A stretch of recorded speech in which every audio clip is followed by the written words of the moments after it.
사연을 읽기 전에 먼저 말씀드리고 싶은 게 있습니다. 이 이야기는 단순히 한 개인의 불행한 경험이 아닙니다. 우리 주변에서 어쩌면 지금 이 순간에도 일어나고 있을지 모르는 현실입니다. 부모와 자식 사이의 사랑과 신뢰, 그리고 그것이 어떻게 무너질 수 있는지에 대한 이야기입니다. 자, 그럼 한미영님의 사연 함께 들어보시겠습니다. 시작하기 전 구독과 좋아요 정중히 부탁드립니다. 저는 올해 71, 한미영이라고 합니다. 늙은 사람이 무슨 사연이 있겠나 싶으시겠지만 혹시라도 저 같은 일을 겪는 분들에게 작은 경고가 됐으면 하는 마음으로 이렇게 글을 쓰게 됐습니다. 저는 남편과 평생을 아껴 살았습니다. 남편 박철수는 서울 변두리의 작은 공장에서 일했습니다. 새벽 5시에 일어나 밤 10시에 들어오는 생활을 30년 넘게 했습니다. 저는 낮에는 식당에서 설거지를 하고 저녁에는 시장 반찬 가게에서 일했습니다. 우리가 번 돈은 많지 않았습니다. 하지만 한 푼 두 푼 모았습니다. 저축 통장에 돈이 조금씩 쌓여갈 때마다 남편과 저는 말했습니다. 언젠가 우리 집 하나는 장만하자. 그렇게 20년을 모았습니다. 친구들 결혼식에도 못 가고 외식 한 번 못 하고 옷 한 벌 새로 사지 못하면서 모은 돈이었습니다. 그리고 마침내 2003년 서울 외곽에 작은 다가구 주택 한 채를 마련했습니다. 그날 남편이 집 열쇠를 제 손에 쥐어주며 말했습니다. 미영아, 우리 드디어 해냈다. 우리 집이 생겼어. 저는 그 열쇠를 꼭 쥐고 한참을 울었습니다. 그 집은 크지 않았습니다. 1층에 작은 월세방 2개, 2층에 우리가 사는 공간, 월세로 받는 돈으로 생활비를 보태고 남은 돈은 또 저축했습니다. 언젠가 아들이 장가갈 때 보태주려고요. 남편은 2018년 가을에 세상을 떠났습니다. 폐암이었습니다. 공장 먼지를 평생 마시며 일한 데가였습니다. 죽기 일주일 전 남편은 병원 침대에서 제 손을 꼭 잡았습니다. 그때 남편의 손은 뼈만 앙상했습니다. 미영아, 남편의 목소리는 가늘었습니다. 이 집은 너희 집이야. 내가 먼저 가도 이 집 하나면 넌 버틸 수 있을 거야. 절대 팔지 마. 이게 우리가 평생 일한 증거야. 알았지? 저는 고개를 끄덕이며 대답했습니다. 알았어요, 여보. 걱정하지 마세요. 그게 남편과 나눈 마지막 대화였습니다. 남편이 떠난 후 저는 그 집을 제 마지막 보루로 여기며 살았습니다. 1층 세입자들과 인사 나누고 작은 텃밭에 상추와 고추를 심으며 하루하루를 보냈습니다. 아들 민호는 착한 아이였습니다.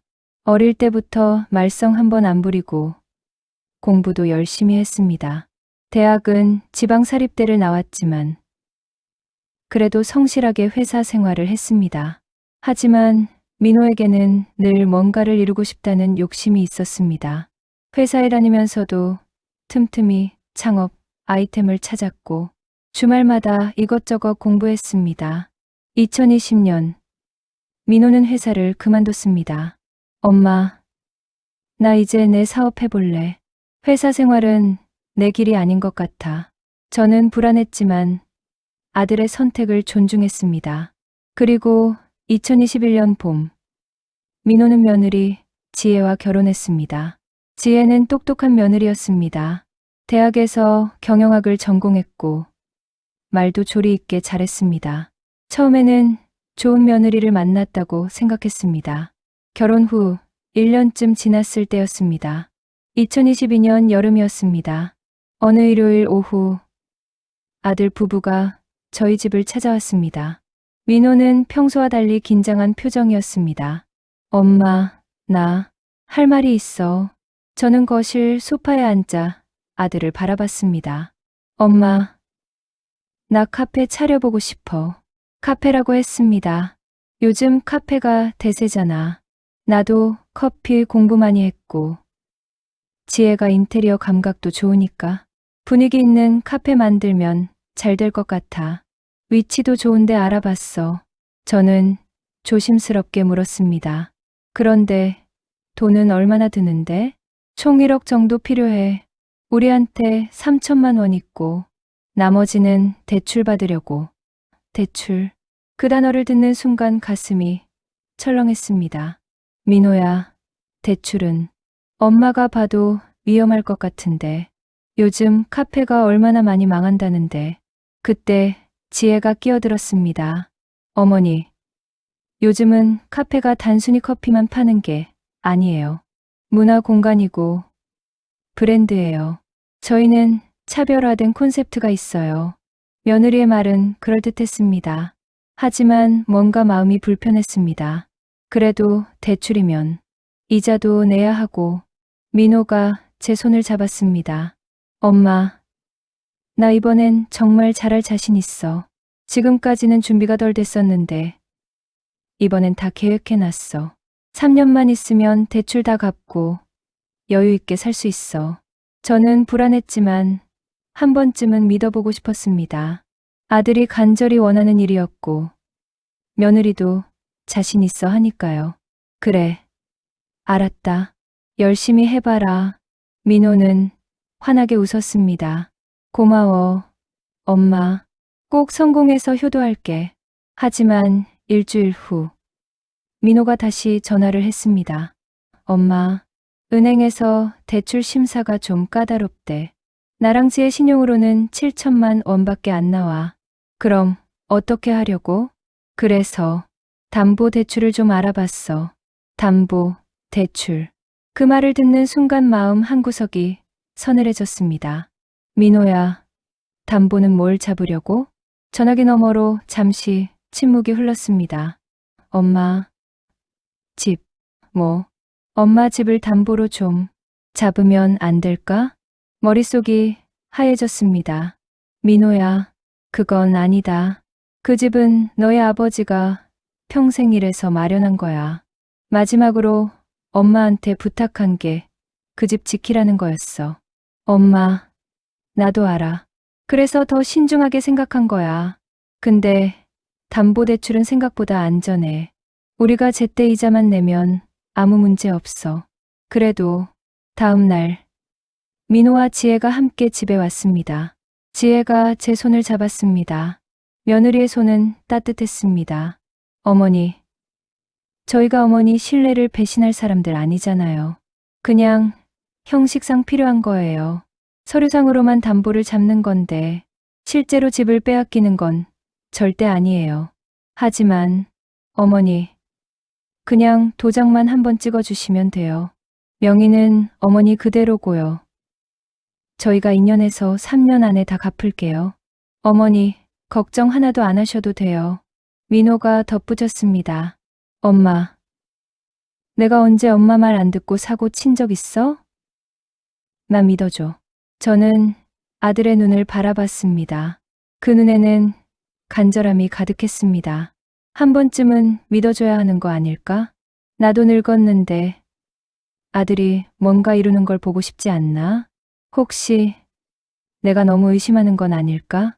그런 생각들이 머릿속을 맴돌았습니다. 알았다. 한 번만 믿어볼게. 민호는 환하게 웃으며 제게 안겼습니다. 고마워, 엄마. 엄마는 진짜 최고야. 일주일 후 은행에 갔습니다. 은행 직원이 서류를 펼쳐놓고 설명했습니다. 하지만 용어가 너무 어려웠습니다. 근저당, 채무자, 연대보증인. 무슨 말인지 하나도 모르겠더라고요. 여기 서명하시고 여기 도장 찍으시면 됩니다. 저는 떨리는 손으로 도장을 꺼냈습니다. 남편이 만들어준 도장이었습니다. 결혼 30주년에 남편이 선물로 만들어준 것이었습니다. 그 도장을 서류에 찍는 순간 왠지 모르게 가슴이 철렁했습니다. 마치 뭔가 돌이킬 수 없는 선을 넘는 것 같은 느낌이었습니다. 하지만 옆에 있던 민호가 말했습니다. 엄마, 괜찮아. 우리가 책임질게. 그렇게 저는 5천만 원의 담보, 대출 서류에 도장을 찍었습니다. 그때는 정말 잘 될 거라 믿었습니다. 도장 하나로 인생이 바뀔 수 있다는 것을요. 카페는 2022년 가을에 오픈했습니다. 민들레 카페라는 이름이었습니다. 저도 오픈식에 갔습니다. 인테리어는 정말 예뻤습니다. 하얀 벽에 초록 식물들, 따뜻한 조명, 손님들도 꽤 왔습니다. 민호는 바리스타 옷을 입고 커피를 만들었고, 지혜는 카운터에서 손님을 맞았습니다. 그래, 잘 될 수도 있겠구나. 그때는 그렇게 생각했습니다. 하지만 오픈 3개월 후부터 민호의 얼굴이 어두워지기 시작했습니다. 엄마, 요즘 카페가 다 힘들대. 왜? 손님 안 와? 오긴 오는데 매출이 생각보다 안 나와. 임대료랑 재료비, 인건비 빼면 남는 게 별로 없어. 그럼 어떻게 하려고? 좀 더 버텨봐야지 뭐. 초반에는 다 힘들다잖아. 저는 불안했지만 아들을 믿기로 했습니다. 그러던 2023년 봄이었습니다. 어느 날 우편함에 빨간 글씨로 된 봉투가 들어 있었습니다. 은행에서 온 연체 통지서였습니다. 대출이자 3개월, 연체이자 및 지연 손해금 발생. 즉시 납부 요망. 손이 떨렸습니다. 곧바로 민호에게 전화를 걸었습니다. 민호야, 은행에서 연체 통지서 왔다. 엄마, 미안해. 요즘 카페가 너무 안 돼서 3개월이나 밀렸어. 왜 진작 말 안 했어? 말하면 엄마 걱정하실까봐. 나도 돈 좀 구해보려고 했는데. 지금 당장 집으로 와. 그날 저녁 아들이 집에 왔습니다. 얼굴이 많이 초췌해 보였습니다. 엄마, 미안해. 내가 너무 안이하게 생각했어. 카페가 이렇게 힘들 줄 몰랐어. 그래서 어떻게 할 건데?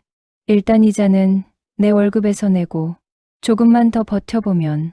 너 지금 회사 안 다니잖아. 아, 그게 요즘 아르바이트 좀 하고 있어. 그걸로 이자 낼게. 저는 가슴이 답답했지만 아들을 믿어보기로 했습니다. 하지만 그게 끝이 아니었습니다. 6월, 또 연체 통지서가 왔습니다. 7월, 또 왔습니다. 8월에는 은행에서 전화가 왔습니다. 어머님, 지금 이자가 6개월 연체 상태입니다. 더 이상 연체되면 집이 경매로 넘어갈 수 있습니다. 경매.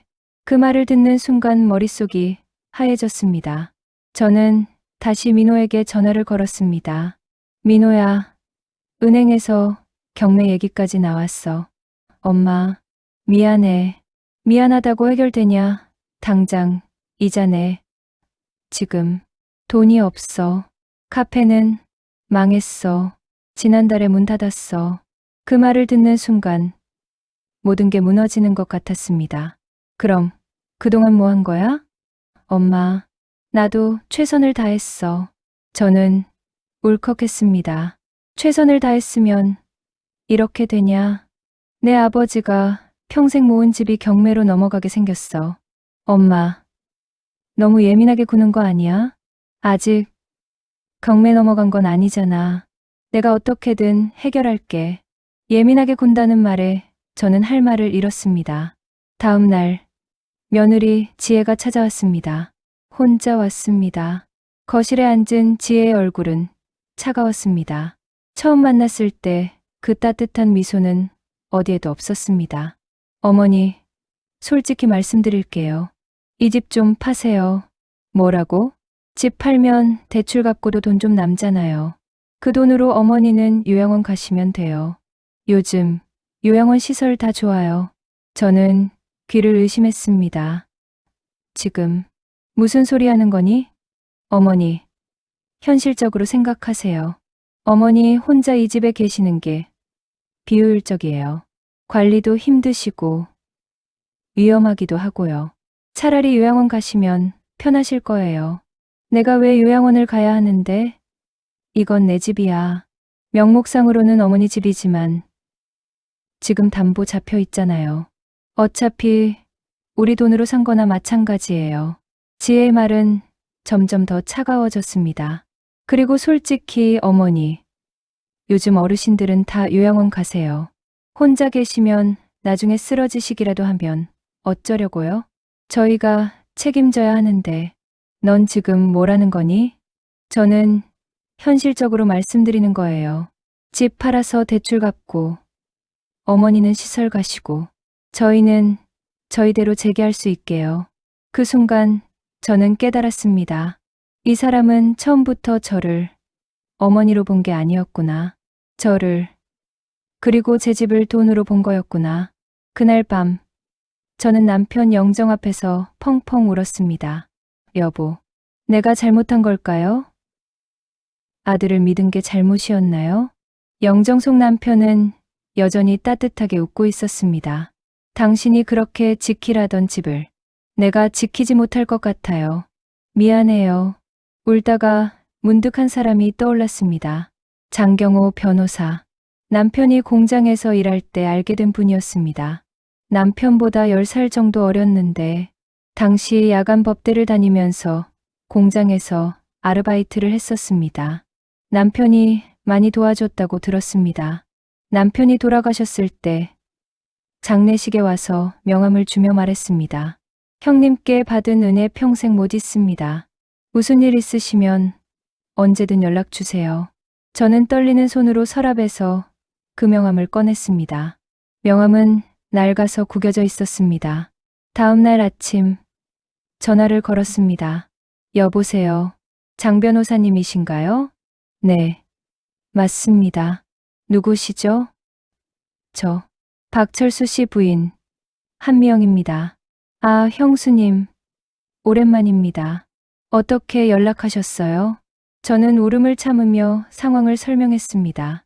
대출, 연체, 며느리의 말까지. 형수님, 지금 계신 곳으로 제가 바로 가겠습니다. 그날 오후 장경호 변호사가 집으로 왔습니다. 형수님, 대출 서류 있으시면 보여주세요. 저는 서랍에서 서류들을 꺼냈습니다. 장 변호사는 서류를 꼼꼼히 살펴봤습니다. 한참을 들여다보던 장 변호사의 얼굴이 굳어졌습니다. 형수님, 네, 이거 심각합니다. 뭐가요? 이 대출은 연대보증이 아니라 형수님이 채무자입니다. 그게 뭐가 다른가요? 연대보증은 아드님이 갚지 못할 때 형수님이 대신 갚는 건데 채무자는 형수님이 직접 빌린 겁니다. 형수님 이름으로 빌린 거예요. 뭐라고요? 은행에서 설명 못 들으셨어요? 그냥 어려운 말만 잔뜩 하더라고요. 장 변호사는 한숨을 쉬었습니다. 설명을 제대로 못 들으셨거나 아니면 아드님이 일부러 숨긴 겁니다. 지금 상황은 형수님이 5천만 원을 빌린 거예요. 아드님이 아니라 그제야 저는 상황을 이해했습니다. 아들에게 속았다는 사실을. 그럼 제가 갚아야 한다는 거예요? 네. 법적으로는 형수님이 책임지셔야 합니다. 눈앞이 캄캄해졌습니다. 그런데 장 변호사가 더 충격적인 말을 했습니다. 형수님, 제가 아드님 신용조회를 좀 해봤는데요. 왜요? 아드님 명의로 카드 대출과 캐피털 대출이 더 있습니다. 얼마나요? 총 2억 8천만 원입니다. 저는 의자에 주저앉았습니다. 거의 3억이요? 네. 그리고 이것들도 다 연체 상태입니다. 그럼 아마 이걸 가리기 위해 형수님 집을 담보로 잡은 것 같습니다. 형수님 집으로 5천만 원 대출받아서 급한 빚부터 막으려고 했던 거죠. 머리가 지끈거렸습니다. 그럼 저는 어떻게 해야 하나요? 일단 집이 경매로 넘어가는 걸 막아야 합니다. 연체금부터 갚아야 해요. 돈이 없는데요. 다른 재산은 없으십니까? 예금, 적금, 뭐라도. 저는 한참 망설였습니다. 그리고 조심스럽게 말했습니다. 사실 상가가 하나 있어요. 상가요? 네. 남편이 제 이름으로 작은 상가를 하나 사뒀어요. 아무에게도 말 안 했어요. 아들한테도요. 어디에 있는 상가인데요? 경기도 쪽의 작은 상가예요. 지금은 월세 받고 있고요. 장 변호사는 자리에서 일어났습니다. 형수님, 그 상가가 마지막 희망입니다. 장 변호사는 말했습니다. 형수님, 상가를 담보로 대출을 받아서 집 대출을 갚으시면 됩니다. 그럼 집 경매는 막을 수 있어요. 하지만, 네, 그럼 상가도 잃는 거 아닌가요? 지금은 집을 지키는 게 먼저입니다. 상가는 나중에 다시 생각하시고요. 저는 고민에 빠졌습니다. 남편이 마지막으로 남긴 상가, 그것마저 잃고 싶지 않았습니다. 하지만 남편이 정말 지키고 싶어 했던 건 무엇이었을까요? 집이었을까요? 아니면 제가 안전하게 사는 것이었을까요? 저는 남편 영정을 바라보며 생각했습니다. 여보, 당신이 원한 건 뭐였을까요? 그리고 깨달았습니다. 남편은 집 자체를 지키라고 한 게 아니라 제가 평생 살 곳을 지키라고 한 거였습니다. 변호사님, 상가를 담보로 대출받겠습니다. 잘 결정하셨습니다. 집을 지키는 게 남편의 유언 같은 거예요. 상가는 포기해도 됩니다. 그렇게 저는 상가를 담보로 3천만 원을 대출받았습니다. 그리고 그 돈으로 집 대출 연체금을 갚았습니다. 은행에서 전화가 왔습니다. 어머님, 연체금 확인했습니다. 경매 절차는 중단됩니다. 저는 한숨을 쉬었습니다. 일단 집은 지켰습니다. 며칠 후 아들이 찾아왔습니다. 엄마, 들었어. 연체금 갚았다며? 그래. 어디서 돈 구했어? 상가를 담보로 대출받았다. 민호의 눈이 커졌습니다. 상가? 무슨 상가? 너희 아버지가 내 이름으로 사둔 상가가 있었어. 그걸 왜 진작 말 안 했어? 그럼 처음부터 그걸로 대출받지. 저는 아들을 바라봤습니다. 민호야, 그게 내가 할 말이니? 뭐가? 내가 빚을 갚아줬는데 고맙다는 말은 안 하고 왜 진작 말 안 했냐고? 아니, 그게 아니라 너 지금 내 엄마를 뭘로 보는 거냐? 민호는 말을 잇지 못했습니다. 저는 차분하게 말했습니다. 민호야, 이제 그만하자. 엄마도 지쳤어. 무슨 소리야? 엄마는 더 이상 너한테 돈 안 줄 거야. 집도 안 팔 거고 요양원도 안 갈 거야. 민호의 얼굴이 붉어졌습니다. 엄마, 지금 나 버리겠다는 거야? 버리는 게 아니라 이제 내가 내 인생을 책임져야 한다는 거야. 엄마는 왜 이렇게 고집이 세? 나 좀 도와줘. 내가 지금 얼마나 힘든지 알아? 나도 힘들어. 그 말에 민호는 할 말을 잃었습니다. 저는 계속 말했습니다. 민호야, 엄마는 내가 힘들다는 거 안다. 하지만 그게 엄마 집을 빼앗을 이유는 안 돼. 엄마도 살아야 해. 엄마, 이제 그만 가거라. 엄마는 내 ATM 기계가 아니야. 민호는 한동안 저를 바라보다가 돌아서 나갔습니다. 현관문이 쾅 닫히는 소리가 들렸습니다. 저는 그날 처음으로 아들에게 아니오라고 말했습니다. 며칠 후 장경호 변호사에게서 전화가 왔습니다. 형수님, 급히 사무실로 좀 오실 수 있으세요? 무슨 일인데요? 전화로는 설명이 어렵습니다. 중요한 발견을 했어요. 저는 불안한 마음으로 변호사 사무실로 갔습니다. 장 변호사는 서류를 펼쳐놓고 말했습니다. 형수님, 아드님 캐피털 대출 서류를 확인해 봤는데요. 네, 이상한 점을 발견했습니다. 뭐가요? 서류상으로는 아드님이 직접 대출받은 걸로 되어 있는데 서명이 이상해요. 장 변호사는 다른 서류를 꺼내 보여줬습니다. 이건 아드님이 은행에서 했던 다른 서명입니다. 비교해 보세요. 저는 두 서명을 비교해 봤습니다. 확실히 달랐습니다. 필적 감정을 의뢰했습니다. 결과가 나왔는데 장 변호사는 잠시 말을 멈췄다가 조심스럽게 말했습니다. 캐피털 대출 서류의 서명은 아드님 것이 아닙니다. 뭐라고요? 그리고 도장도 확인해 봤는데 아드님이 평소 쓰는 도장이 아닙니다. 위조입니다. 저는 숨이 막혔습니다. 그럼 누가 한 거예요? 장 변호사는 한숨을 쉬었습니다. 며느리입니다. 지혜가? 네. CCTV와 여러 정황을 봤을 때 며느리가 아드님 모르게 대출을 받은 겁니다. 그럼 민호는 몰랐다는 거예요? 일부는 알았을 수도 있지만 전액은 몰랐을 겁니다. 며느리가 아드님 도장을 위조해서 몰래 대출받은 거예요. 저는 머리가 어질어질했습니다. 왜 그런 짓을 한 거예요? 돈이 필요했던 것 같습니다. 도박 빚이 있었어요. 도박? 네. 며느리가 온라인 도박을 했던 것 같습니다. 그 빚을 갚으려고 이런 짓을 한 거죠.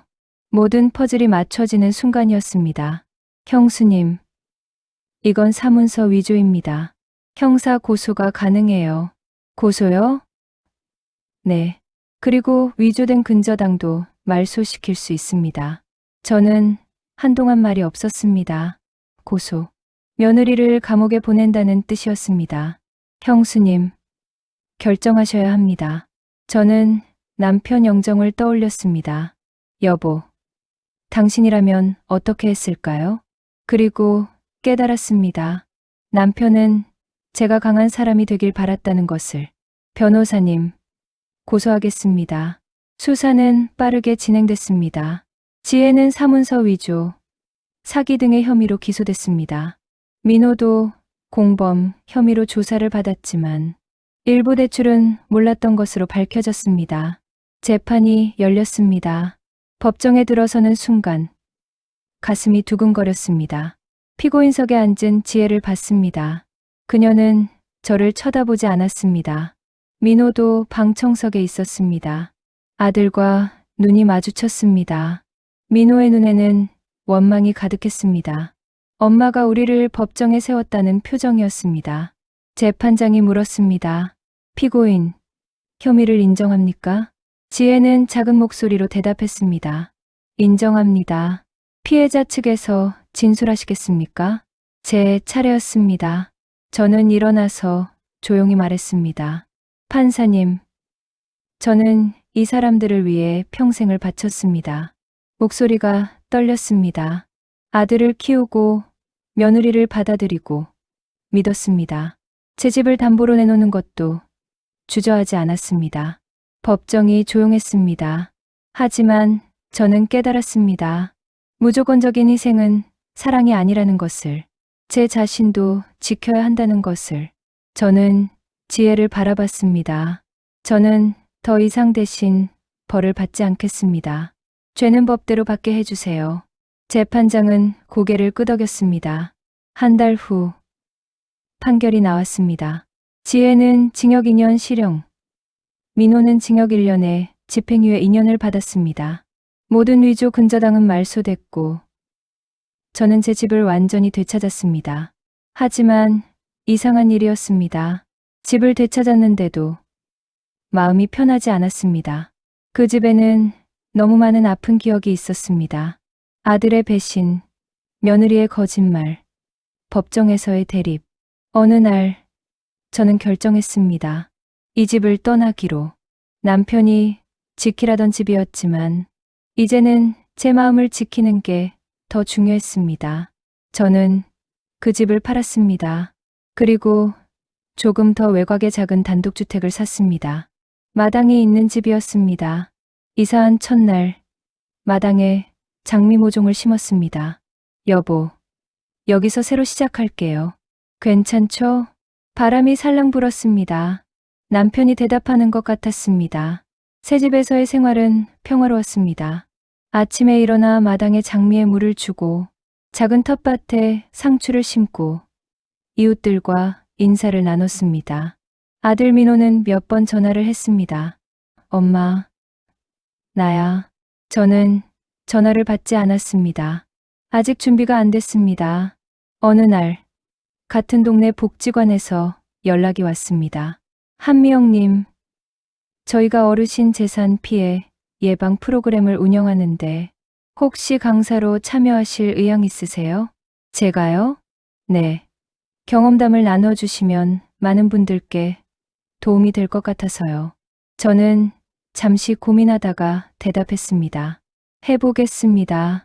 그렇게 저는 매주 수요일마다 복지관에서 어르신들을 만났습니다. 제 경험을 나누며 말했습니다. 도장 찍기 전에 꼭 한 번 더 의심하세요.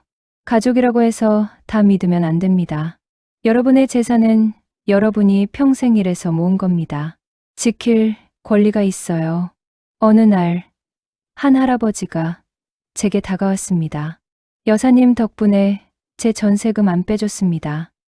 네, 아들이 전세금 빼달라고 했는데 여사님 말씀 듣고 변호사랑 상담부터 했어요.